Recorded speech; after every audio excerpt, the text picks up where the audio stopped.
প্রকাশিত হয়েছে 89তম buffer circular. তোমরা এ বিষয়ে বিস্তারিত জানার জন্য আমার কাছে অনুরোধ করেছিলে, আমি নতুন ভিডিওটি আপলোড করলাম। তোমরা জেনে নাও কী কী রিকোয়ারমেন্টস দরকার। তো দেখো, প্রথমেই দেখতে পাচ্ছ শাখা অর্থাৎ ট্রেড অনুসারে তোমাদের কী কী যোগ্যতা লাগবে ভালো করে দেখে এবং বুঝে নাও।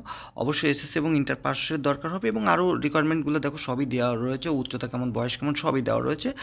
তোমরা যারা যারা ক্যাপাবেল অফিসার পদের জন্য পরীক্ষা দেওয়ার জন্য এয়ারফোর্সে, তারা অ্যাপ্লাই করে ফেলো, এবং তোমাদের পরীক্ষার তারিখটাও আসছে সামনে। তো তোমরা জানো যে কোনো বাহিনীতে অফিসার পদে পরীক্ষা দিতে গেলে তোমাদের প্রথমে প্রিলি, রিটেন এবং তারপর আইএসএসবি পরীক্ষা ফেস করতে হয়।